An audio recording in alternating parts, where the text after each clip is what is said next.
महाराज जी, मैं पिछले 8-9 महीने से फेसबुक के माध्यम से आपसे जुड़ा हूँ। मेरे जीवन में आपके कारण बहुत अच्छा बदलाव आया है। मैं सप्ताह में 2-3 बार नॉनवेज खाता था, अब मैंने और मेरे पूरे परिवार ने नॉनवेज खाना छोड़ दिया है और नाम जप करने में लगा हूँ। पर महाराज जी, मैं शराब पीना नहीं छोड़ रहा, क्योंकि मेरे मन में मानता हूँ कि इससे किसी को कोई नुकसान तो है नहीं। महाराज जी, कृपया करके मेरे मार्गदर्शन करें कि मैं अपने मन को कैसे समझाऊं, क्योंकि आपने कहा है कि शराब पीने वालों की दुर्गति। आप हमारी बात समझिए। 3 गुण हैं, शतोगुण, रजोगुण, तमोगुण। अगर आपने कभी सत्संग सुना हो तो सुना होगा। शतोगुण में जीव की सदगति के चांस हैं। रजोगुण और तमोगुण दुर्गति कराता है। रजोगुण में काम भोग आदि नाना प्रकार की वासनाएं, और तमोगुण में निद्रा, आलस्य, प्रमाद, उत्थम, तत्तामस मुदाहर्तम। शराब तमोगुणी है। हर पदार्थ का अपना गुण है। जैसे प्याज और लहसुन, कई बार हमने चर्चा में कहा है कि बिल्कुल न किसी की हिंसा होती है और ना इसमें किसी तरह का, जैसे जहां आलू पैदा होती वहां प्याज लहसुन पैदा होता है, भूमि में ही तो होता है ना। लेकिन संत मना करते हैं ना। क्यों मना करते हैं? क्योंकि वो तमोगुणी है। अच्छा, भजन करके संसार से मुक्त होने के लिए हमें पवित्रता चाहिए, बुद्धि की पवित्रता, तभी हमारे विचार पवित्र होंगे। जब विचार पवित्र होगा तो हमारी क्रियाएं पवित्र होंगी।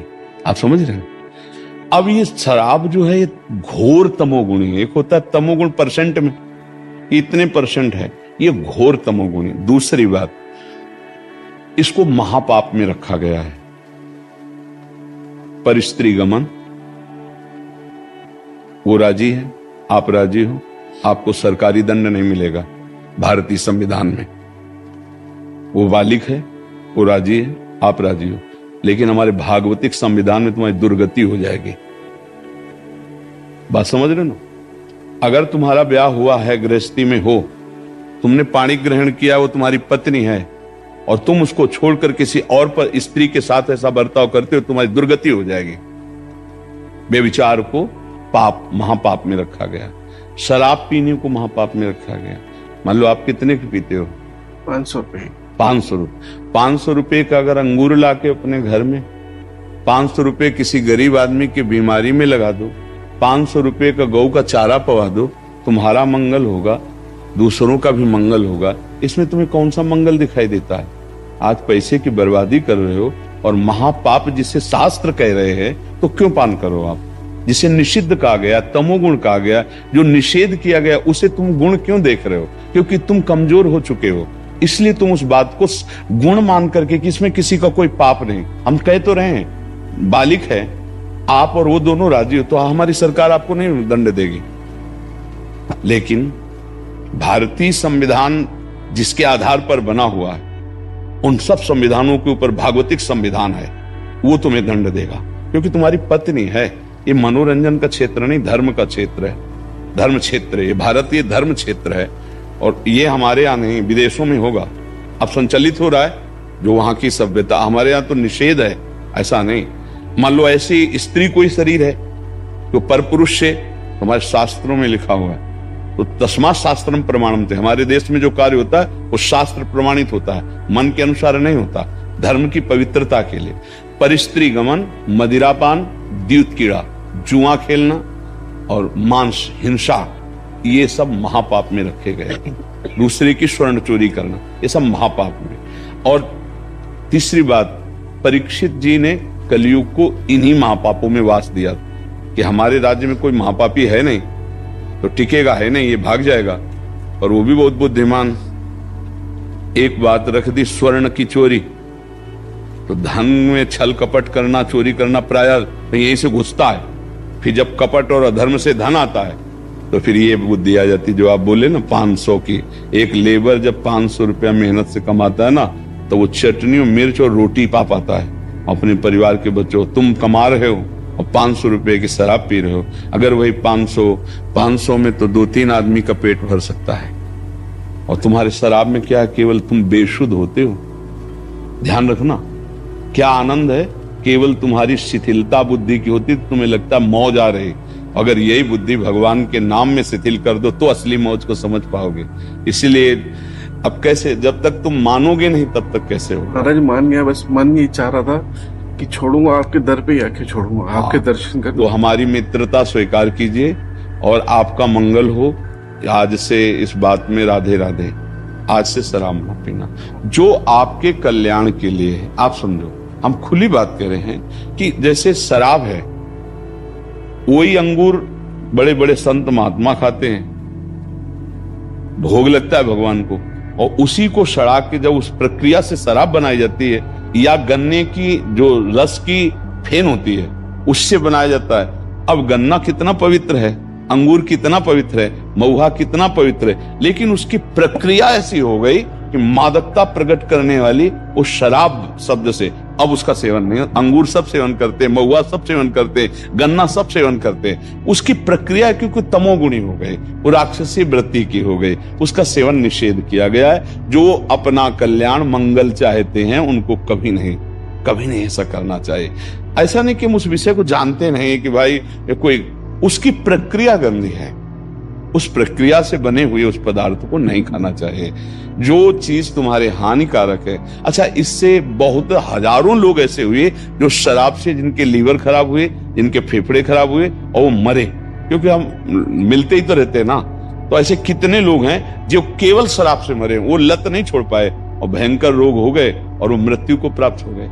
तो हमें ये बताओ, शराब में लाभ क्या मिला है? उनको केवल इतनी प्रार्थना। लाभ तो कुछ नहीं मिलता, लेकिन बहुत टाइम की आदत है वो, लेकिन बहुत कम। ये हम तुम्हें, लेकिन क्या गंदी आदत को हम मतलब पॉइंट दें अच्छी बात का? देखो, जब गंदी बात को गंदी बात मान लोगे तो आप निकल जाओगे उससे, लेकिन गंदी बात को जब उसमें अच्छाई मान लोगे तो कोई आपको छुटा नहीं सकता। बस आप इसको छोड़ दीजिए, एक छोड़िए, एक पकड़ लीजिए, हमसे हाथ मिला लिए ना और वो छोड़ दो। अगर ऐसे चलोगे ना तो संसार में कोई परास्त नहीं कर सकता। नाम जापक और भगवान सब ठीक कर देते हैं। जो गलती होती रही हम छोड़कर भगवान की शरण, भगवान कहते अहम तो हम सर्व पापेभ्यो मोक्षयिष्यामि। देखो, आज आपने जब कुछ छोड़ा तो हिम्मत आई, आप यहाँ आ गए, आपने माना, तो आप कितने पावन जगह में बैठे हैं, वृंदावन में संत समागम में बैठे हैं, आंख पे आंख मिला करके संभाषण हो रहा है हमारा आपका। तो ये सौभाग्य मिला ना त्याग से, अब इसको भी त्यागो। और हो सकता है कभी पाप के परिणाम में कोई दुख आ जाए, उसे चुपचाप सह लेते हैं, नाम जप करते हैं तो सब समन हो जाएगा। भगवान कृपा करें इसी जन्म में हमारा काम बन जाए, हमें पुनः दुर्गति न भोगनी पड़े, बार बार जन्म, बार बार मरण। देखो कितना भुलावा है। कितने साल के हो आप? 40 साल का। 40 साल के हो। 40 साल पहले माँ के गर्भ में थे अपने, मात्र 40 साल की बात है। याद है कितना कष्ट था? कुछ नहीं याद है?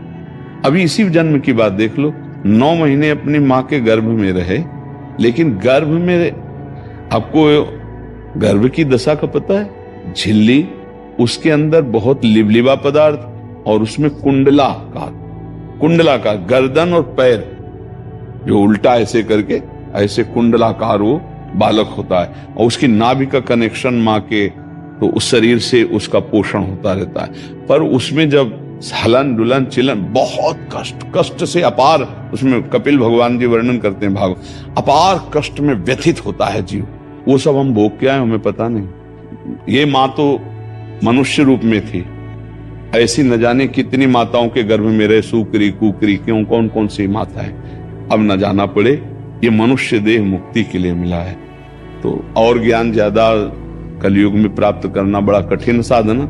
नाम जप करो, श्री जी बहुत करुणामयी, राधा राधा राधा, और ये केवल गंदी बातें त्याग दो, भगवान बड़ी कृपा। महाराज जी, मैं धन्यवाद कहने आया हूँ आपका। आपने मेरा जीवन बदल दिया। हम धन्यवाद आप सबको देते हैं जो आप कृपा करके हमारी बात मानते हैं। अच्छा, हमारी बात न माने तो फिर क्या हमारा समझो, हमारा बल क्या है? आज आप बात मान रहे हो, आज हमारा हृदय शीतल हो रहा है। ये शीतल हो रहा है तो ये मांगने की जरूरत नहीं कि आशीर्वाद दीजिए। हम समय दे रहे हैं आपको, आपसे बात कर रहे हैं, तो आपको बल भी मिल रहा है। वही बल दे रहा है, प्रभु बल दे रहा है। देखो, संतों का बल क्या है? भगवान है ना। हमारे पास जो कुछ है वो श्री भगवान है, हमारे पास जो कुछ भगवान का नाम है, वही आपका मंगल कर रहा है। हम कोई चमत्कार थोड़ी है, ऐसे भगवान की शरण में है। तो जैसे बड़े बाप का लड़का होता है ना, वो किसी को भी खवाए पियाए कोई कमी नहीं रहती। ऐसे हम बड़े बाप के हैं, तो आप किसके हो? आप भी उन्हीं के हो। आप भूल गए, इसलिए आपको जगा रहे हैं कि ये भाई तुम हम, जैसे हम कह देते ना हम तुम्हारे दोस्त, तो किस बात से कहते हैं? हम एक ही बाप के लड़के हैं, हम सब भगवान के अंश हैं। भूल गए तो आओ दोस्ती करो हमसे और लौटो, अच्छे मार्ग की तरफ चलो, आपका कल्याण होगा, आपका मंगल होगा। आज तक किसी को अगर इन बातों से सुख मिला हो, सब किए हो प्रायः, अगर कोई शराब नहीं पिए, मांस नहीं खाए तो बेविचार किए हैं। देखो सच्चाई की बात जो होती है ना, वो हृदय से देख लो कि अगर हमने यही कहते हैं भगवान की बड़ी कृपा, वैज्ञानिक के अंदर कोई ऐसी शक्ति नहीं है कि वो हमारे मन का एक्सरा कर ले और मन का अल्ट्रासाउंड कर दे। अगर मन का एक्सरा और अल्ट्रासाउंड होता तो आज जो बेइज्जती होती नहीं ऐसे छाती भी लगा दे इसके मन में क्या चल रहा है, और टीवी में वो सीन आती तो अच्छे की धुल जाती, नहीं धुल जाती। अगर बच रहे हैं तो भगवान की कृपा से, भगवान के नाम से। तो आप विचार करके देखो कि आपने गंदी बातें की, आपने, आज आपके पास क्या अनुभव है उसका? ईमानदारी से बताओ, गृहस्थी में हो, संसार, क्या अनुभव, कौन सा सुख है? एक आप जो बात बोले लत, तो वही है। जब करें क्या, हम भी जान रहे हैं कि गलत है, पर मेरी लत लग गई। समझ रहे हो ना, हर बात में यही बात है, तंबाकू से लेके ड्रग्स तक, कोई भी नशा है, लत लग गई। अच्छी बात से लेकर बुरी बात तक लत लग गई। अब ऐसे ही एक आदमी से किसी ने पूछा, नौजवान था, कि आपका पहले तो क्लब आना होता था, ये सब ऐसा होता, अब क्या हो गया आपको? बोले यार बाबा जी की लत लग गई है। बिना हफ्ते 10 दिन में उनसे मिले, उनसे बात की, अब चले उनसे मिल रहे तो सब छूटता चला जा रहा है। वो लत अच्छी भी हो सकती है और लत बुरी भी हो सकती है। तो हमें लगता है सब गंदी बातें छोड़ा जाए, बहुत हो गया, वो भी देख लिया, अब थोड़ा ये भी देख लो भगवान की तरफ। 40 तो मतलब जवानी की तरफ तो अब जा नहीं रहे, अब ढलान की तरफ जा रहे हो। अच्छा सात्विक भोजन करो, थोड़ा सुबह टहलो, 2-3 किलोमीटर, अपने शरीर को स्वस्थ रखना अनिवार्य है। अच्छा भोजन और शरीर को व्यायाम आदि के द्वारा अपने जो भी मेहनत करते हो, जो भी कर्तव्य करते हो, जो अर्थ मिले उसका सदुपयोग करो। मतलब अर्थ बहुतों के पास है पर उसका सदुपयोग करना नहीं आया, केवल व्यर्थ। अर्थ का प्रयोग होना कोई विवेकवान जान सकता है, नहीं है। लाखों लोग ऐसे बीमारी कष्ट से हैं कि उनके पास पैसे नहीं हैं, तो डॉक्टर अच्छा करके अपने ऐसा एक अस्पताल खोल दो, ऐसे अस्पताल बनवा दो, डॉक्टरों को उनको पेमेंट आजीवन के लिए और फ्री सेवा, फ्री औषधि। तो हमें लगता है धन का अगर सदुपयोग करे तो बढ़िया। हम ये कहते हैं कभी बढ़िया भोजन बनाओ, थाली में आप पाने जा रहे हो और कोई भूखा आदमी दिखाई दे, आप उसको पवा दो, और उस दिन आपको ना मिले, ना पाओ, तो आप देखो कैसी शीतलता मिलेगी, जो पाने से नहीं मिलेगी वो उस गरीब को पवाने से मिलेगी। ऐसा काम करो, 200 रुपया रोज निकालते चले जाओ। जब सर्दी आवे ना, उसके 50 कंबल खरीद लिए। जो रोड में सोते हैं उनको रात में उड़ाया है, कोई जान नहीं पाया। ये काम ऐसे किए जाते हैं ना, जब 12-1 के बीच में निकले, सब सो रहे, धीरे से जाओ, ऊपर कंबल डाल, कौन दिया उसको पता ही नहीं, ये भगवान देख रहा है, वो पुण्य काम आता है। ये जो पोस्टर लगा के किया जाता है वो पुण्य नहीं होता, वो केवल यश के लिए होता है, उसमें पुण्य नहीं। पुण्य को सुरक्षित रखने के लिए देने वाला किसी से कहे ना और लेने वाला ये जान ना पावे, तब तो बहादुरी, वो असली पुण्य होता है कि लेने वाला भी कभी थैंक यू ना बोले, कभी धन्यवाद ना बोले। ऐसा तो ये कार्य करो। भगवान की बड़ी कृपा है कि हमें मानव जीवन मिला, बंधन से मुक्त हो जाए हमारी। आपका धन्यवाद, आपने दर्शन दिए। खूब नाम जप करो, अच्छे